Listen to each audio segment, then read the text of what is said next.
to, or welcome back to my channel. My name is Regina, and in this video, we're gonna talk about how to foster independent learning in your homeschool.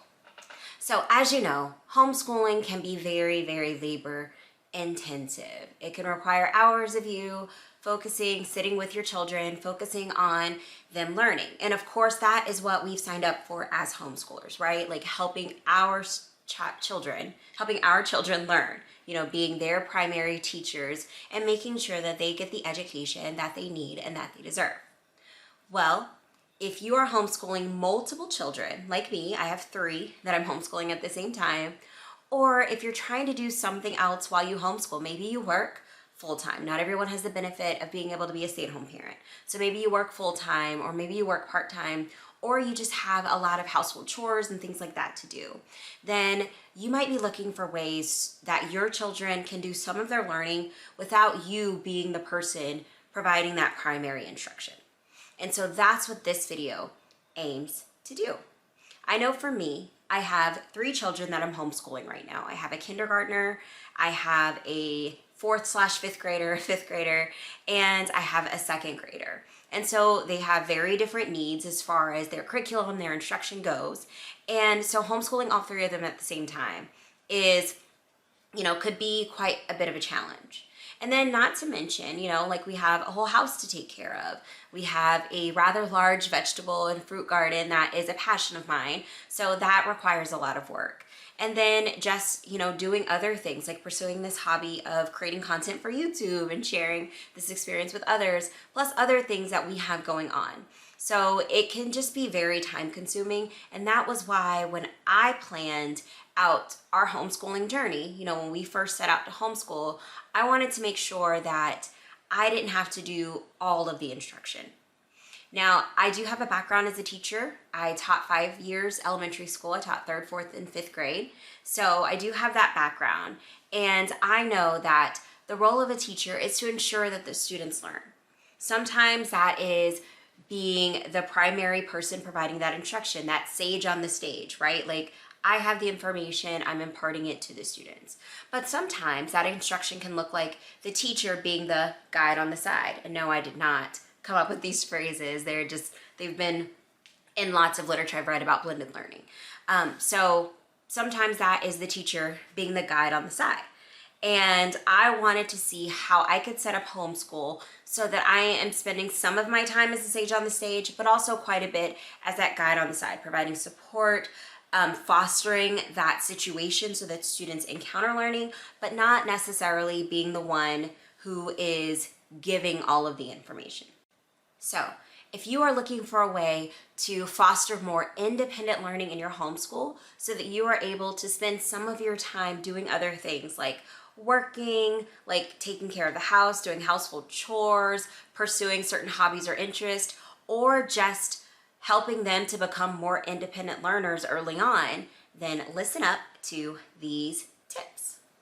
Okay, tip number 1 for fostering independent learning in your homeschool is to choose the right curriculum. You need a curriculum that does not require you to be the primary instructor, which means that you need a curriculum that has some instruction in it. So for us, what we use for my 5th grader, his primary curricular resource for math, for grammar, and for reading is Khan Academy.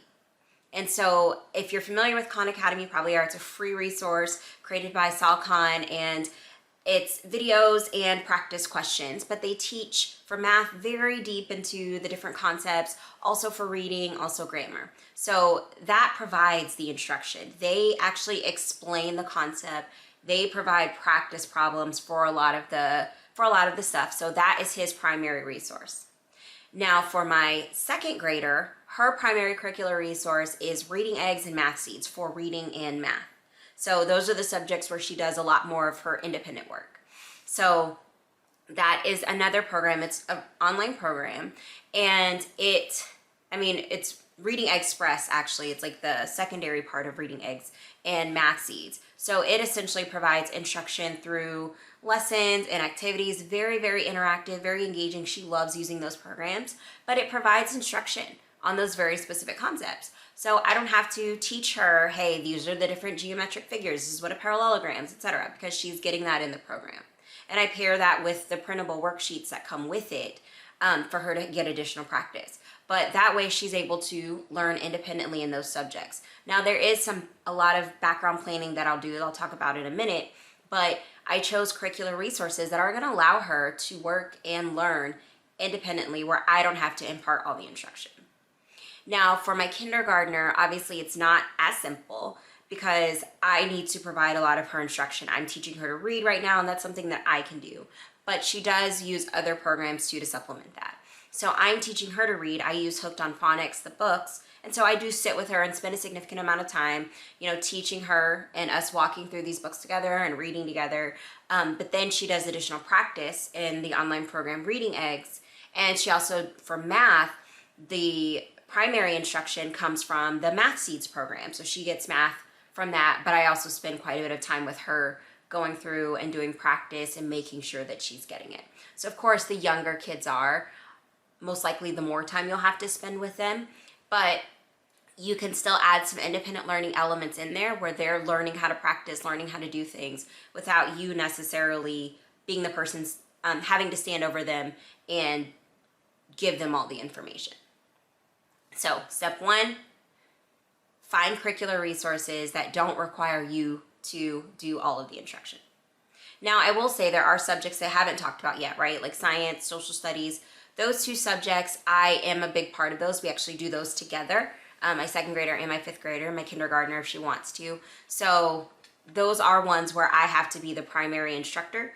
One, because I didn't really find a good online resource. Well, I didn't look that hard, to be honest, so there might be something out there. But those are subjects that I thought it made sense for us to do together. So I'm kind of the primary instructor on those. We do have some workbooks and things that we use and some books. So I'm okay with that. Like, it doesn't have to be 100% independent. I just want them to have some opportunities for plenty of independent learning so that I, can be freed up to do other things. The second step to fostering a lot of independent learning in your homeschool and among your kids is that you have to do a decent amount of planning ahead of time. Now, in order for them to learn effectively on their own, you have to provide all of the tools and resources, which means you have to think through what they're going to need and make it very easy for them to access the information that they need. So in order to do that, you do have to do a little bit of planning. I do planning once a week, only because rather than doing it, for a significant amount of time ahead of time, I probably could do a few weeks, but I like to plan based on, taking into account what they mastered, maybe what they didn't, so that I can keep adjusting. So I plan every single week. I spend not too long. It maybe takes me about an hour and a half to plan for all three of them, just because the types of programs that we're using are, are pretty step by step, as in they finish this lesson, this is their next lesson. So it's just up to me to go in there and make sure that, okay, they understood the concept. I mean, I'm spending time with them during the day, so I'm getting it, but making sure that what I see online matches what I know them to know, and then making some decisions about if I need to supplement it with something else. Like for my son, I end up supplementing his reading quite a bit in Khan Academy because it's a little bit, the lessons are good, but the practice, there isn't a ton of it. So oftentimes I'll find practice passages or have him grab something from a book in order to apply the reading comprehension skill that he's learning, etc. So I have to plan all that out ahead of time so that I can hand that over to him and he can be successful with it. So it does require quite a bit, like I said, maybe 90 minutes of planning each week, but it does require you to plan ahead. You can't really, go day by day and just open the book and get started, because they're not going to be able to do that without you if that's what you're doing. So it does require a decent amount of planning. So that's step 2 or tip 2. So the third tip to fostering a lot of independent learning in your homeschool, successful independent learning, is to have very clear expectations for your kids and write that down.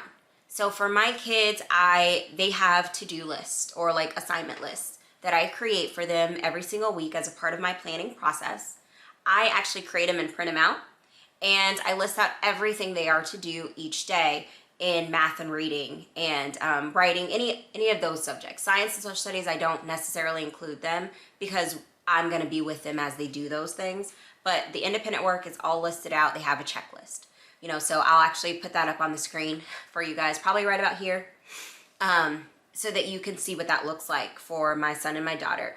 But it just has it listed out, you know, this is the lesson you're doing on this day.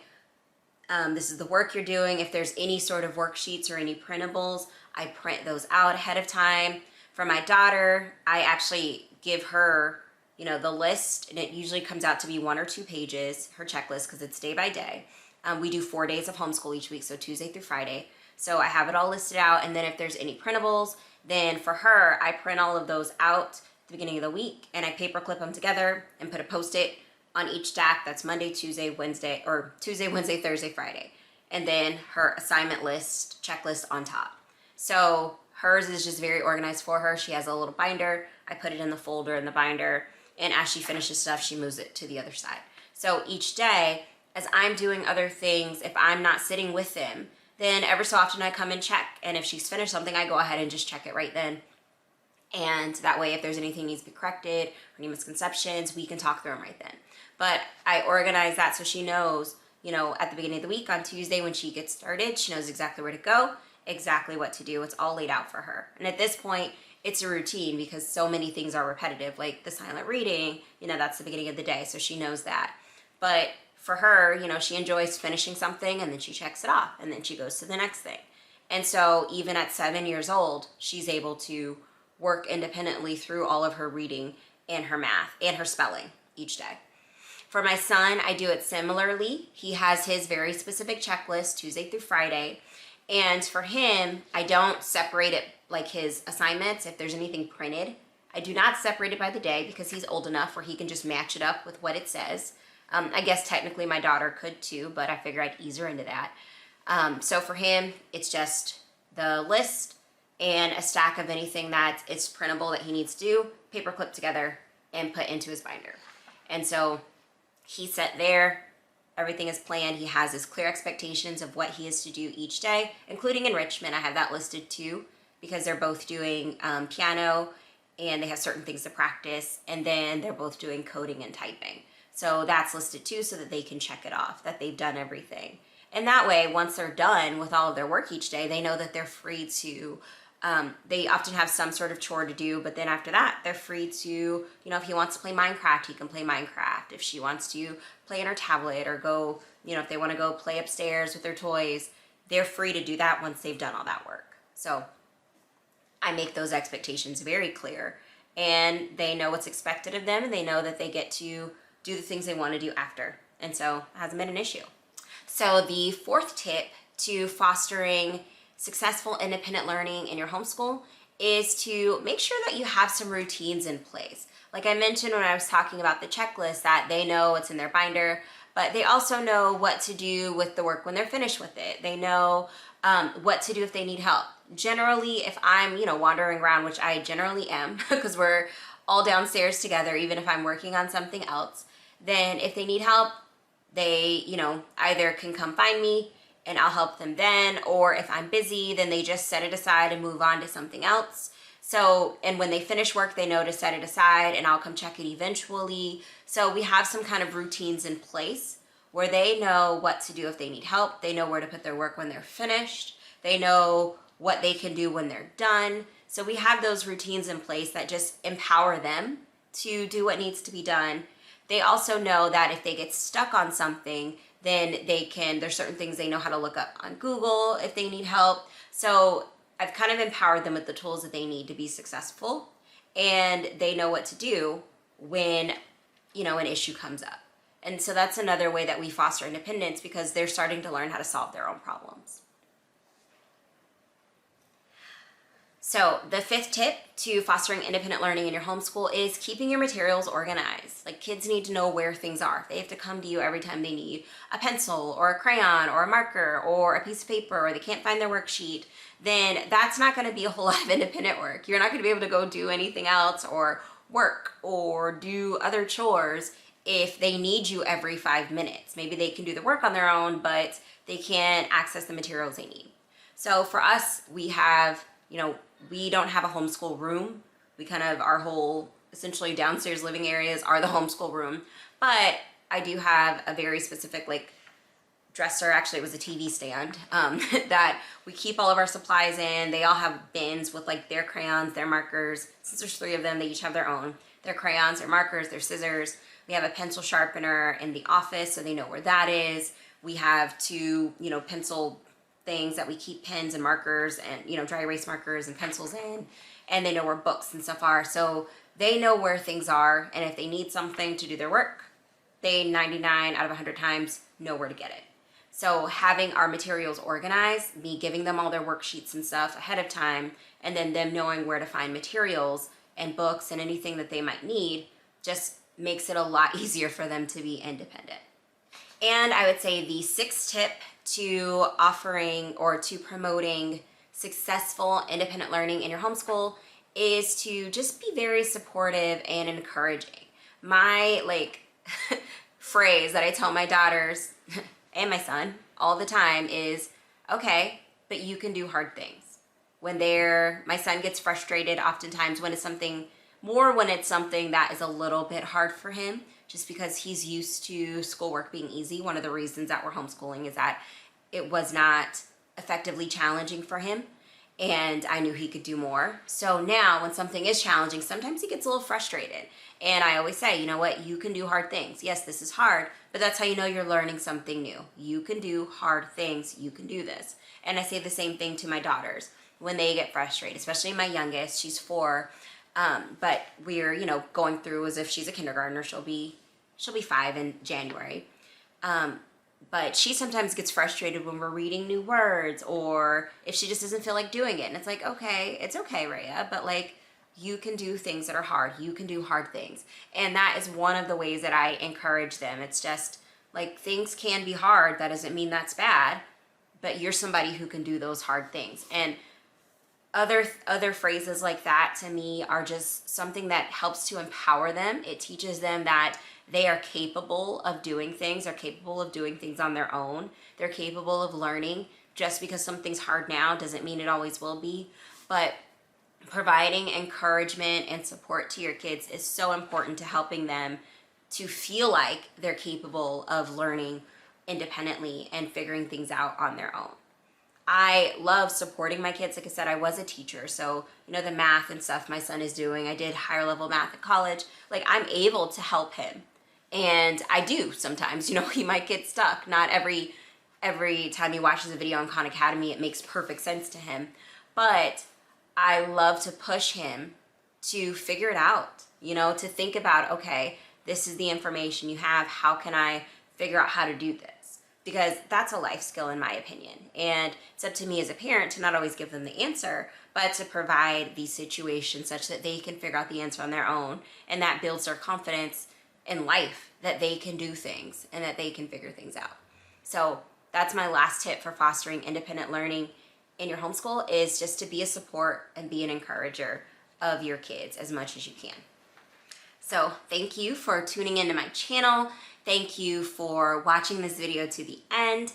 If this is content that you have found helpful, then the best thing that you could do for me is to like this video, subscribe to my channel for more content, and of course share it with a friend. I'd love to, you know, have more people find me on YouTube as I'm starting out this channel. So thanks again, and have a great one.